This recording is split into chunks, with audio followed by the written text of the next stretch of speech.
what your Animal Crossing New Horizons island theme says about you. You wish you could live on your cottage island because it's way more peaceful than anything you've experienced in your real life, but also living in the middle of the woods on a cottage is the setting of every horror movie, so it also kind of freaks you out. You're too cute for Cottagecore, but still a little too depressed in your life for Kidcore. You like bright colors, you want to be a kid again, ate a bread tag or two in your life.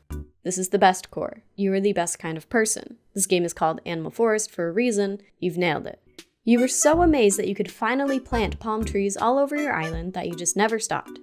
Your island was Farmcore for a whole year and a half leading up to the 2.0 update. Then they finally added farming, but by that point you were over Farmcore, so you moved on to another core, but then you saw that one person who made that diagonal farm, so you changed your theme back to Farmcore and loaded up your island with diagonal farms.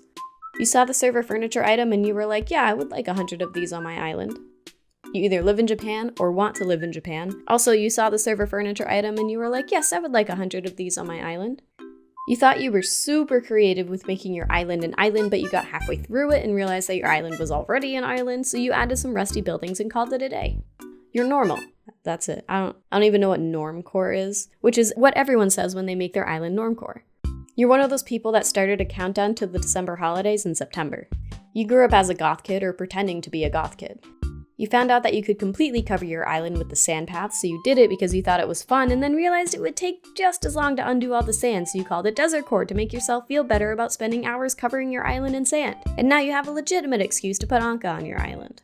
You like space, but you struggled with the fact that there are a minimal number of space items in this game, so you filled your island with Nova lights and a cool galaxy path and pretended that you were on the moon. You saw the trash bag item and ran with it. Also, your IRL room is currently a disaster. Go fix it. Your island lagged a little bit when you started placing furniture around and you asked yourself, is this enough? And the inner you said, hell no, more. So you did more. You're someone who's too lazy for Trashcore. You heard that cats were the hardest villagers to find and you wanted to flex on all your friends. And now you have a legitimate excuse to have Anka on your island.